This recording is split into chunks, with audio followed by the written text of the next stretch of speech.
আল্লাহ পাক বললেন, হে বাবা খাজা গরিবের আওয়াজ, বাবা মঈনুদ্দিন চিশতি রহমাতুল্লাহ আলাইহি হুজুর দাঁড়িয়ে দাঁড়িয়ে কাঁদছে। এক বাক্যে কাঁদলেন। খাজা গরিবের আওয়াজ বাবা মঈনুদ্দিন চিশতি রহমাতুল্লাহ বলেছিল, আমার জন্য কেঁদো না, আমার জন্য হাঁ করো না, আমার জন্য চোখের পানি ফেলো না। আমি খাজা গরিবের আওয়াজ তোমাদের জন্য নবী কষ্ট লাভ করার জন্য আল্লাহ পাকের দরবারে দোয়া করেছি। জোরে বলুন সুবহানাল্লাহ। হে ভাই জানেরা, ও আব্বা জানেরা, মায়েরা, বেটিরা, কান খুলে শুনে নেন, কানটা খুলে শোনো। খাজা গরিবের আওয়াজ বাবা মঈনুদ্দিন চিশতির কথাটা এমন সময় দাঁড়িয়ে দাঁড়িয়ে আমরা বলেছিলাম, আমরা দাঁড়িয়ে দাঁড়িয়ে রয়েছি। আল্লাহ নবী বলেছিল, হে বাবা মঈনুদ্দিন, আমি মঈনুদ্দিন জানিয়ে দিলাম, আমি খাজা গরিবের আওয়াজ বলে দিলাম, যারা আমার জন্য কেঁদেছে আল্লাহ পাক তাদের দয়া জান্নাত নসিব করাবে। জোরে বলুন সুবহানাল্লাহ, আরো জোরে বলুন সুবহানাল্লাহ। আল্লাহ পাক দয়া জান্নাত নসিব করবে তাদেরকে। ওই সময় দাঁড়িয়ে দাঁড়িয়ে খাজা গরিবের আওয়াজ বললেন, হে আমার ভক্তরা, আমার সঙ্গীরা, আমার সাথীরা, তোমাদের জানিয়ে দিলাম, তোমাদেরকে বলে দিলাম, এমন করে কেঁদো না, কেঁদো না গো, এমন করে বসে বসে আর কান্নাকাটি করো না। আমি খাজা গরিবের আওয়াজ এই কান্নার বিনিময়ে আল্লাহ পাকের দরবারে নবী কষ্ট লাভ করবে। জোরে বলুন সুবহানাল্লাহ। আল্লাহর দরবারে দোয়া চাইছি, তারা নবী কবর লাভ করবে। আল্লাহ পাকের দরবারে বসে বসে কেঁদে কেঁদে চোখের পানি ফেলে ফেলে জারজার হয়ে গেল। চোখের পানি ফেলে ফেলে কেঁদে কেঁদে জারজার হয়ে যাওয়ার পরে খাজা গরিবের আওয়াজ বললেন, হে বাবা মঈনুদ্দিন, আমি মঈনুদ্দিন চিশতি রহমাতুল্লাহ আলাইহি, আমার জন্য এমন করে আর কেঁদো না, এমন করে চোখের পানি ফেলো না। চোখের পানি ফেলে ফেলে কেঁদে কেঁদে কেঁদে কেঁদে চোখের পানি ফেলে ফেলে জারজার হয়ে গেল। চোখের পানি পড়ে পড়ে এমন সময় কাদা হয়ে গেল, এমন সময় কেঁদে কেঁদে চোখের পানি পড়ে পড়ে চোখের পানি পাশ পাশ দিয়ে ঘা হয়ে গেল। মানুষ এত কান্না কেঁদেছে, এত চোখের পানি ফেলেছে। ওই সময় বান্দা জানিয়ে দিলেন, এ বান্দা বান্দিরা, আমার বান্দা বান্দিরা, তোমাদেরকে জানিয়ে দিলাম, তোমাদেরকে বলে দিলাম, আমি আল্লাহ তোমাদের শুনিয়ে দিলাম, কেবলমাত্র নবীর কষ্ট লাভ যারা করেছে তাদেরকে দেখে আমাকে আপনাকে শিক্ষা অর্জন করতে হবে, শিক্ষা নিতে হবে। শিক্ষা যারা নিয়েছে তাদেরকে দেখে আমাকে আপনাকে শিক্ষা অর্জন করতে হবে। কি শিক্ষা নিয়েছিলেন, কি শিক্ষা তারা দিয়েছিলেন, সেগুলো আমরা করি না, সেগুলো আমরা পারি না। এই জন্য এই অবস্থা আমাদের। আজ আমার ভিতরে আপনার ভিতরে কেন গুরু হচ্ছে, নাটক হচ্ছে? বিভিন্ন কথাগুলো আমরা গুরু করে, বিভিন্ন কথাগুলো আমরা আমল করতে থাকি। সে আমলের ভিতরে আল্লাহ পাক বললেন, বান্দা আমল যারা করেছে তাদেরকে দেখে আমাকে আপনাকে শিক্ষা অর্জন করতে হবে। শিক্ষা অর্জন করার পরে আল্লাহ পাকের নবী কষ্ট লাভ তার জন্য নসিবে জুড়বে। জোরে বলুন সুবহানাল্লাহ। তোমার তামাম জীবনটা বেকার হয়ে যাবে, তামাম জীবনটা বরবাদ হয়ে যাবে। আল্লাহ পাকের দরবারে বসে বসে কেঁদে কেঁদে চোখের পানি ফেলে ফেলে এক বাক্যে আমরা বসে বসে কাঁদছি, আল্লাহ আল্লাহ গো, আপনার দরবারে দোয়া চাই, আল্লাহ আপনার কাছে দোয়া চাই, আপনার কাছে মাগফিরাত করি, আল্লাহ আপনার কাছে দোয়া চাই। আল্লাহ পাক এই দোয়ার বিনিময়ে কেবলমাত্র আল্লাহ আমাদেরকে নবী কষ্ট লাভ করাবেন। আল্লাহ পাক বললেন, এ বান্দা, এ বান্দিরা, আমি তোমাদেরকে নবী কষ্ট লাভ করাবো। জোরে বলুন সুবহানাল্লাহ। দরুদ শরীফ আল্লাহুম্মা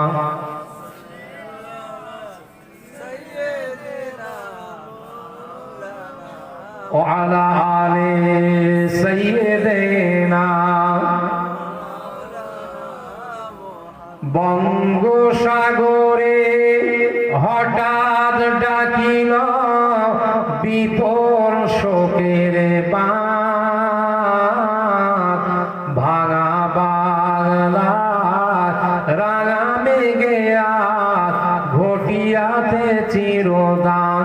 বেদনারি ব্যথা হারায় গিয়াছে মুজাহিদ মিল্লাত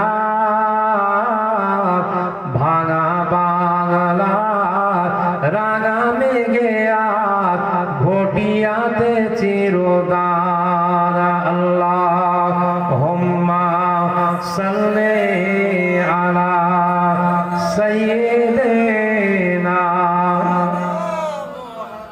ওয়া আলা আলি সাইয়্যিদিনা।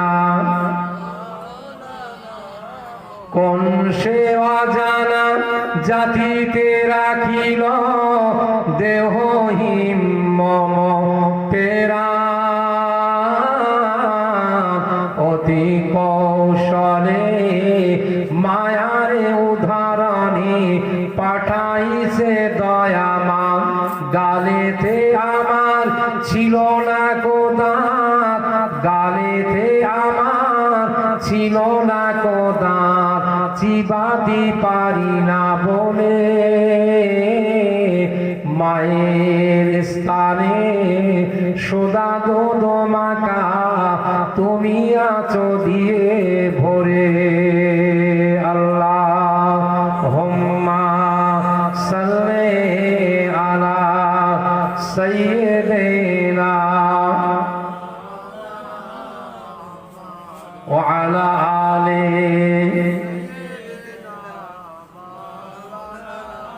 কোন সে অজানা জাতিতে রাখিল দেহহীন মম পেরা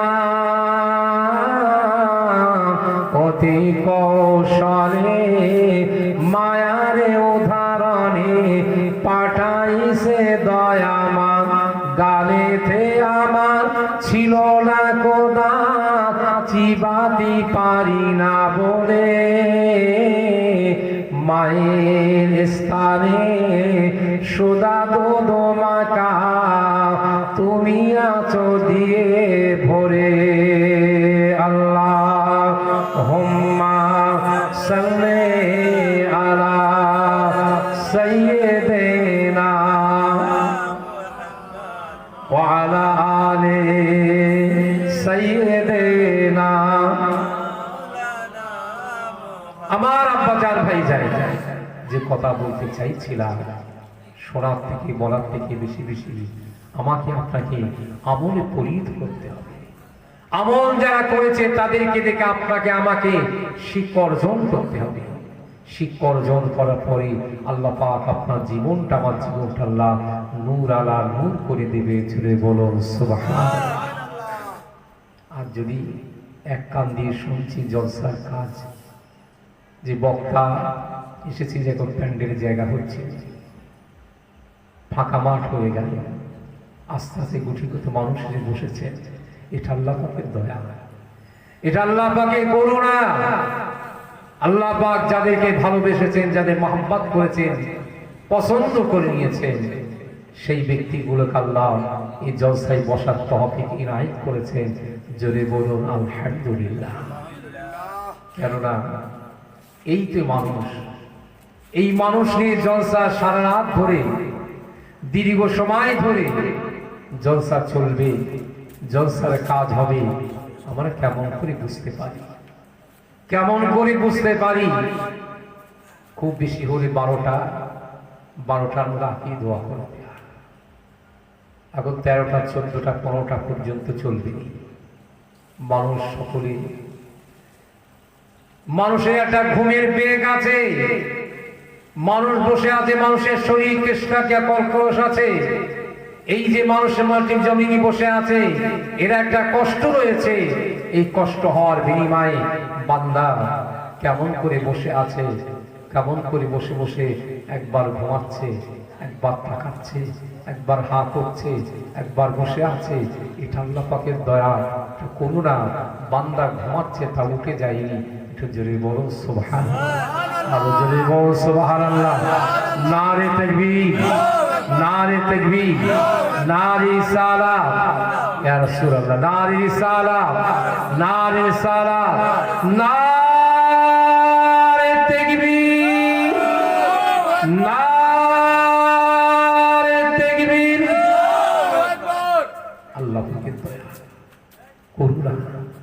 নিদা হয়েছে, তাই মানুষ বসে আছে।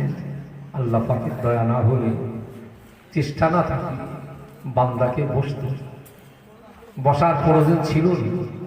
কিছু অভাব আছে, মানুষ চলতে চলতে পড়ে গেছে, ভুল হয়ে গেছে। সেই ভুলটাকে সংশোধন করার জন্য, কিছু তথ্য জানার জন্য মানুষ এসে বসে আছে। হযরত ফাতেমা তো জোহরা রাদিয়াল্লাহু তাআলা বলেছিল, হে বেটি ফাতেমা, তো জোহরা রাদিয়াল্লাহু তাআলা বললেন, আমি ফাতেমা কিয়ামতের দিন ময়দানে মাশারে আল্লাহ পাকের দয়ার জান্নাতে কে যাবে?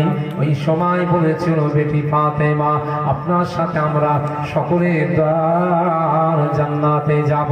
হযরত ফাতেমা তো জোহরা রাদিয়াল্লাহু তাআলা বলেছিল, না না না না, কেউ যাবে না, কেউ যাবে না।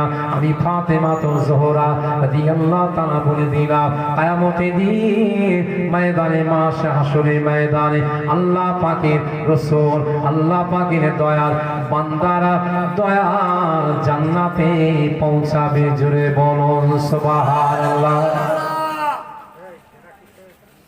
ও বান্দা বান্দিরা, হে বান্দা বান্দিরা, কানটা খুলে শুনে নিন।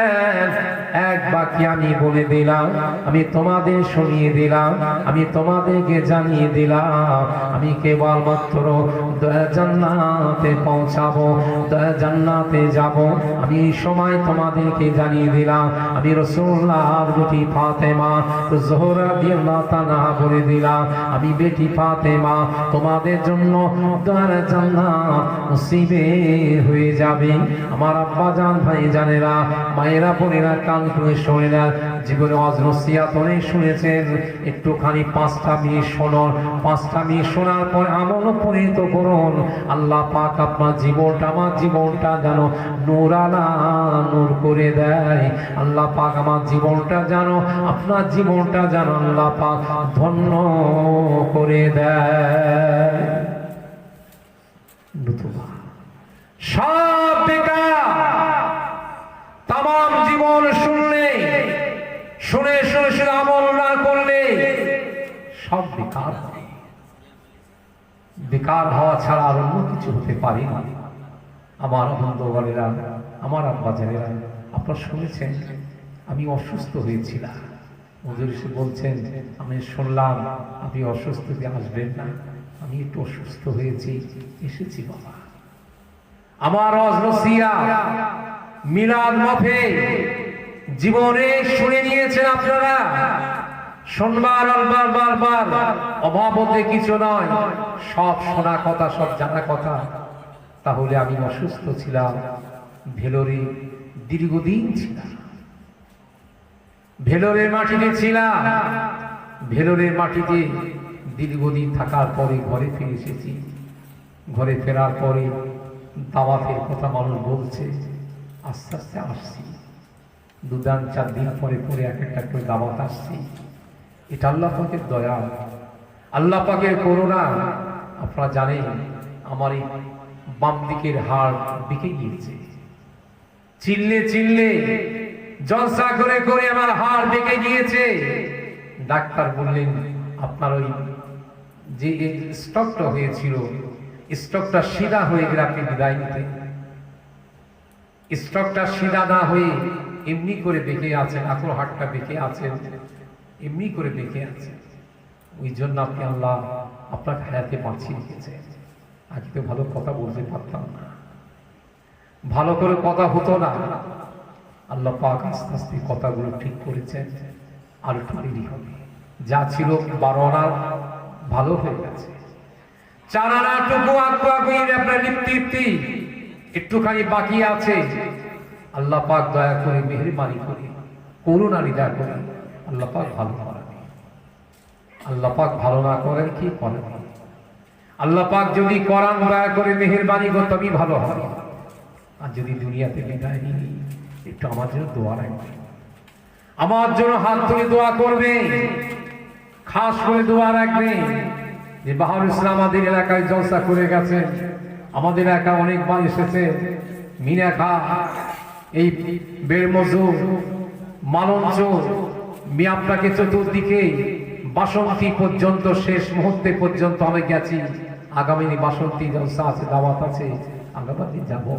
আল্লাহ পাক যদি বাঁচিয়ে রেখে দেন, আল্লাহ পাক যদি হায়াতে রেখে দেন, তাহলে যদি আল্লাহ পাক নিয়ে যান তাহলে যাব। আপনাদের কাছে বলতে চাই ভাইজান, আমি যা বলেছি আমি ভুল কথা বলি নাই, আমি সত্য কথা বলেছি। আমি সত্য কথা বললাম, সে সত্য কথার ভিতর থেকে আমল করুন। আমল যারা করেছে তাদেরকে দেখে আপনাকে আমাকে শিক্ষা অর্জন করতে হবে। 5 ওয়াক্ত নামাজ পড়ুন, 5 ওয়াক্ত নামাজ পড়ুন, সত্য কথা বলুন, মিথ্যা কথা বলুন। মিথ্যা কথা বলুনই, মিথ্যা কথা বললে আল্লাহ পাক হায়াত কেটে দেবে, আল্লাহ পাক দুনিয়াতে বিদায় নিয়ে নেবে, আল্লাহ পাক বরবাদ করে দেবে, আল্লাহ পাক ক্ষতিগ্রস্ত করে দেবে, আল্লাহ পাক পঙ্গু করে দেবে। তাই বলতে চাই আমার ভাই জানেরা, আমার আব্বা জানেরা, আমার মায়েরা, বোনের বেটিরা, কানটা করে শুনুন, একটুখানি শুনুন, জীবনটা তৈরি করুন, জীবনটাকে বানিয়ে নেন। আল্লাহ পাক আপনাকে আমাকে সকলকে যতদিন হায়াতে বাঁচিয়ে রেখেছে দিনের মহাব্বত ভালোবাসা অন্তরে যেন পয়দা করে দেন। জোরে বল আল্লাহুম্মা আমিন, জোরে বল আল্লাহুম্মা আমিন। আল্লাহ পাক আপনাকে আমাকে ঈমান আমান তারাকে দান করেন। জোরে বল আল্লাহুম্মা আমিন, জোরে বল আল্লাহুম্মা আমিন, জোরে বল আল্লাহুম্মা আমিন। আর দেরি নয়, আমি পৌনে 1:12 বেজে গেছে। এখনই আপনাদের সম্মুখে নিয়ে সালাম কিয়াম করে দোয়া করে দেব। দোয়া করার পরে সাইফুল্লাহ ভাইজান এসে গেছে, এখনই আসবে। আমি তাই যাকে আলোচনা করলাম ভাষার ভিতরে, কথার ভিতরে উল্টো শোনেন, ভুল বোঝেন, ভুল বোঝাবার শুনে আমাকে আপনার ক্ষমা করবেন, মাফ করবেন, দয়া করে মেহেরবানি করে। আল্লাহ পাকের ইচ্ছা হলে আগামী দিনে দেখা হলে আল্লাহ পাক যদি কিছু বলান আপনাদের কাছে বলবো। আল্লাহ পাক আপনাকে আমাকে সকলকে যতদিন হায়াতে বাঁচিয়ে রেখেছে দিনের মহাব্বত ভালোবাসা অন্তরে পয়দা করে দেন। জোরে আল্লাহুম্মা আমিন, জোরে আল্লাহুম্মা আমিন। আসুন বিদায় আগে আল্লাহ পাকের সামনে দাঁড়িয়ে বিশ্ব নবীর মাজার মুকদ্দাসে একটুখানি আমরা নজরানা হিসাবে সালাতুস সালাম বলবো। ইয়া নবী সালাম।